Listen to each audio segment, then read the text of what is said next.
오늘 잠언 말씀 가지고 인간 관계의 지혜에 대해서 주님 주신 말씀으로 강론하고자 합니다.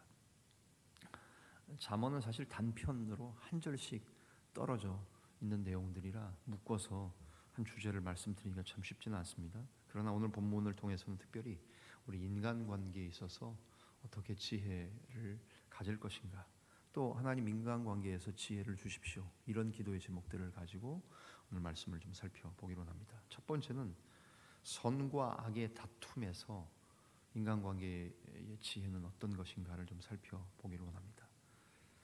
인간관계에서 다툼이 일어났을 때 어떻게 하십니까? 또 우리는 어떻게 해야 됩니까?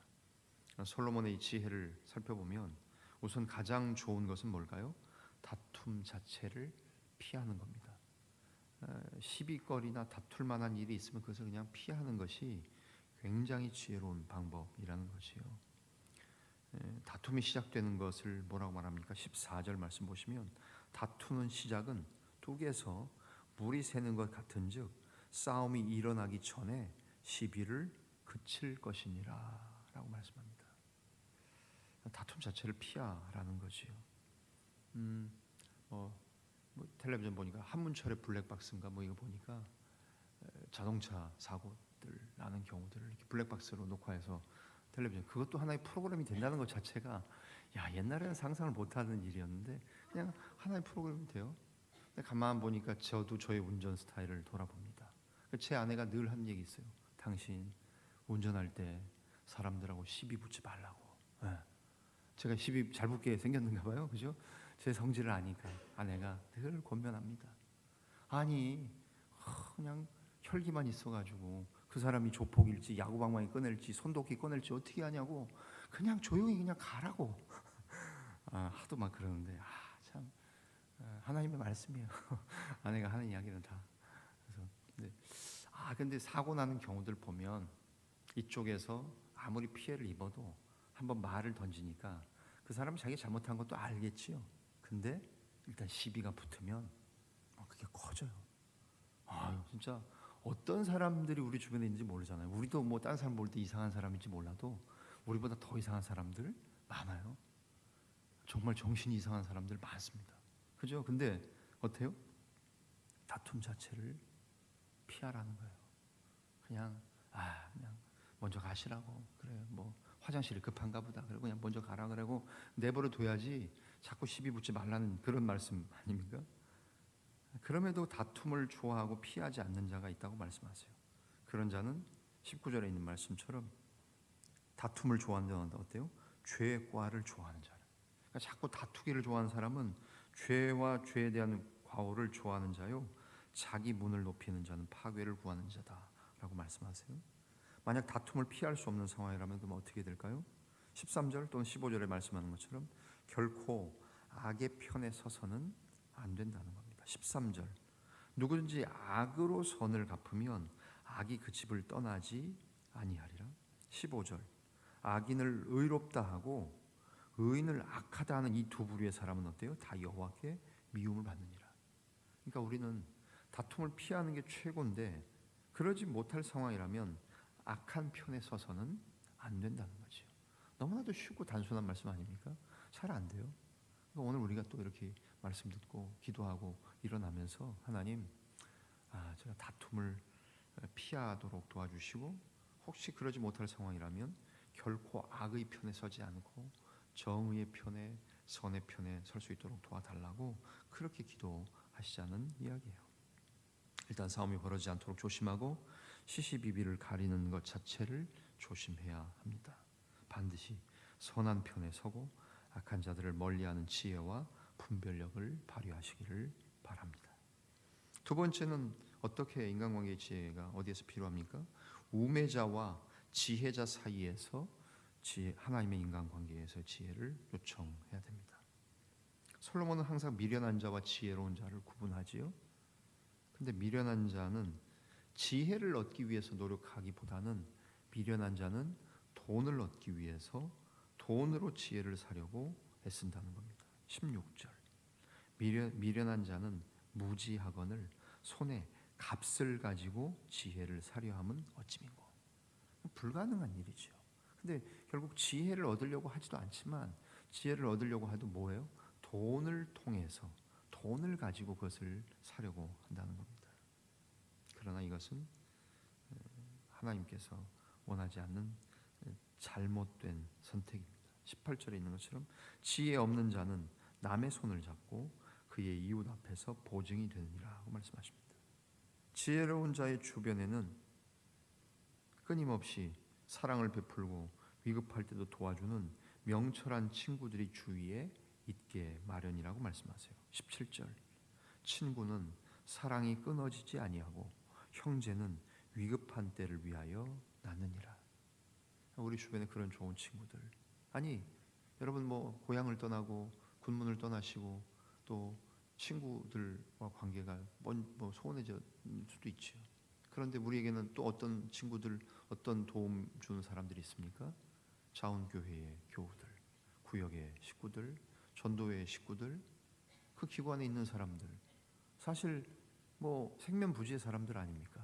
그런데 우리의 어려움이 있다면 발벗고 나서서 도와주고 챙겨주고 이런 데가 어디 있어요?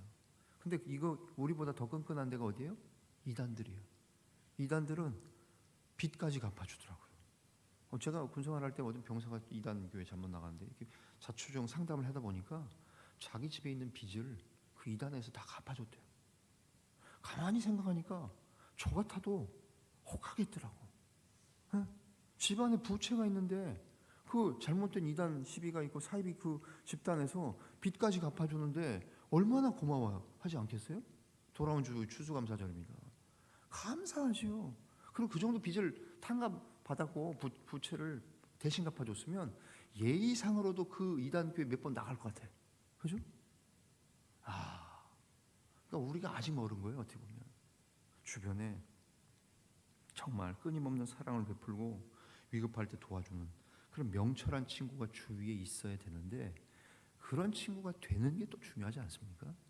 우리 자원교회 믿음의 가족 여러분, 나는 우리 구역원에게, 나는 우리 전도회에 있는 사람에게, 나는 우리 안수집사회, 장로회, 우리 권사회에 있는 다른 분들에게 그런 사람이 내게 있는가도 찾아야 되지만 그 사람에게 내가 그런 존재가 되는가도 한번 생각해 보자는 말씀이죠.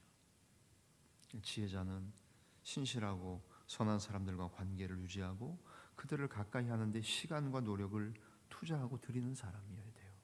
그러면서 우리는 하나님 안에서 맺는 선한 인간관계를 중요하게 여기고 계속해서 좋은 관계를 맺으려고 우매자를 선택하기보다는 지혜자가 되려고 하고 내가 주변 사람들에게 그런 사람이 되려고 노력을 기울여야 한다는 말씀이지요.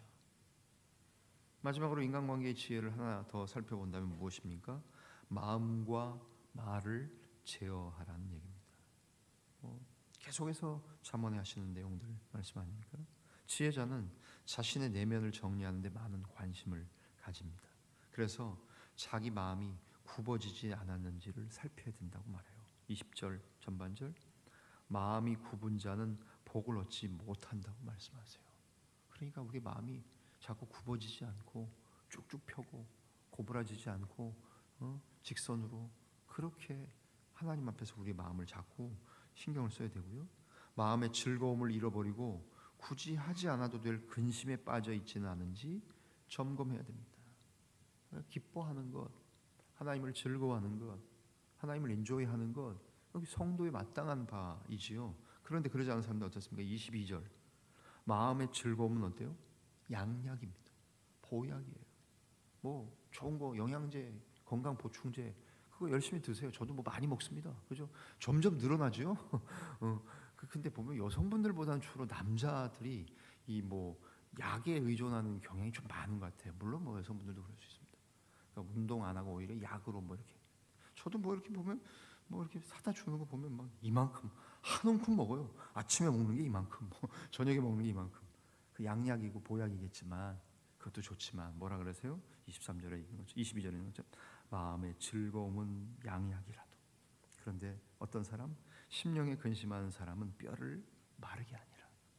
제가 자꾸 말라갑니까? 저 근심해서 마르는 게 아니고요. 절대 그렇지 않습니다. 체질적으로 마른 사람이 있어요. 그죠? 여러분 마음의 즐거움은 양약입니다. 여러분, 우리 자원교회에서 신앙생활 하시는 거 기쁘고 즐겁고 복되지 않습니까? 여러분들이 늘 얼굴이 즐거우세요. 교회 나와서 로비에 계신 여종들 남종들 보면 늘 얼굴이 즐거우세요.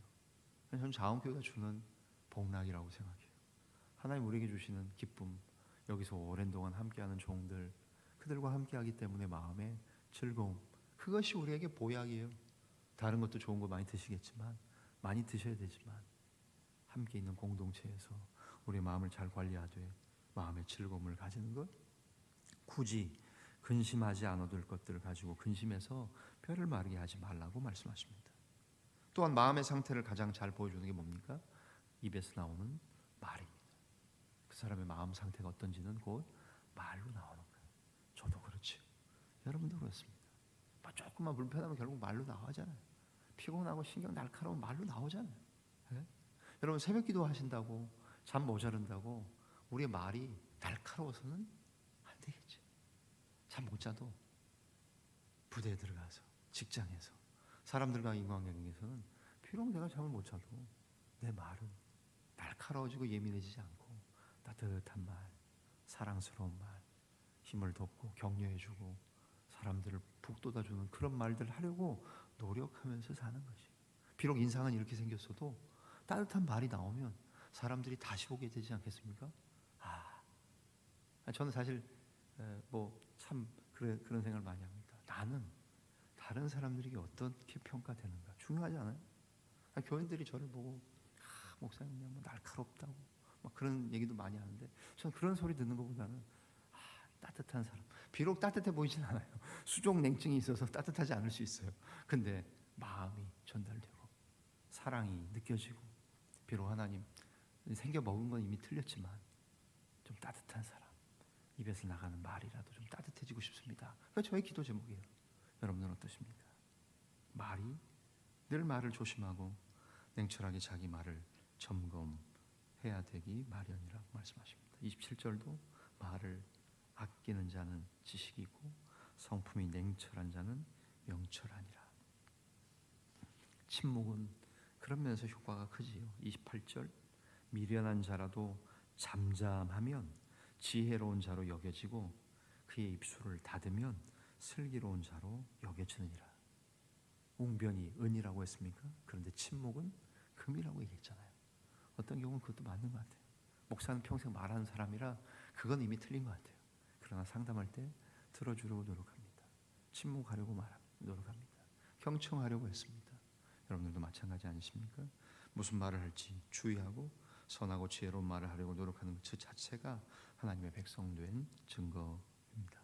오늘 하루날을 사시면서 오늘 하루도 주님의 능력을 의지하고 선하고 지혜롭게 살려고 노력할 뿐만 아니라 이런 마음을 가지고 주님이 우리의 마음과 말과 행동을 지켜달라고, 그래서 이웃에게 덕을 끼치고 승리하시는 오늘 한 날, 또 여러분의 자녀들 수험장으로 당당하게 들어가고 모든 결과는 하나님께 맡기고 두려워하지 않고 떨지 않고 따뜻함 가운데에 공부한 것 기억나게 하시고 답안지 다 잘 풀어내게 하셔서 또 하나님께 영광 돌리는 결과를 얻고 상급학교에 진학하고 좋은 전공을 선택해서 하나님께 영광 돌리고 또 귀한 직업을 가지고 또 돈 많이 벌어서 정말 깨끗한 부자, 나눠주는 부자들 다 되게 되는 그런 일들, 그 일들을 위해 오늘 수능일 수고하는 우리 여러분의 자녀들, 또 그 일을 위해 수고하시는 오늘 한날 여러분의 복되고 거룩한 삶이 되어지시기를 주님의 이름으로 간절히 축원합니다. 기도하겠습니다. 살아계신 하나님 감사합니다. 오늘도 우리에게 한 날 주시고 또 대한민국 전체가 긴장하고 걱정하며 염려하는 수능일입니다. 2024학년도 수능 시험을 치르는 우리 아들 딸들 붙잡아 주시고, 처음 시험 보는 학생들도 떨겠지만 재수를 한다고 다시 시험 치는 학생들은 한 번 경험했기 때문에 더 떨리고 3번, 4번 전공을 바꾸어서 또 공부하고 시험 치는 우리의 딸들, 아들들 많이 긴장할 것 같습니다. 하나님, 부모가 해줄 수 있는 것이 별로 없습니다. 하나님, 강권적으로 붙드시고 따뜻하게 담대하게 기억나게 하시고 공부한 것들 잘 풀어내게 하여 주시옵소서. 우리의 다음 세대가 정말로 본인들이 원하는 바르고 아름다운 삶을 살아. 그리고 교회 내에 정착하고 우리의 믿음을 물려받아 신앙의 계대가 이루어지게 하시며 정말 자녀들이 하나님께 영광 돌리고 우리보다 어찌 되었든지 더 훌륭하게 되고 더 하나님 잘 섬기는 믿음의 자녀들 될 수 있도록 오늘 수능일 시험 치는 우리의 학생들 또 그 부모들 가운데에 의와 평강으로 하나님께서 용기와 담대함으로 함께하여 주옵소서. 오늘 우리도 우리의 삶을 주님 앞에 점검하게 하시고 하나님 앞에서 선과 악의 다툼에서 시비하지 않고 또 결코 악의 편에 서지 않고 항상 다툼을 피하는 지혜를 주시며 우매자와 지혜자 사이에서 항상 지혜자 따뜻한 사람들 되도록 도와주시며 마음과 말을 제어하는 한 날 되게 하여 주옵소서. 모든 것을 감사하며 고마우신 주님 예수님의 이름으로 기도하옵나이다. 아멘.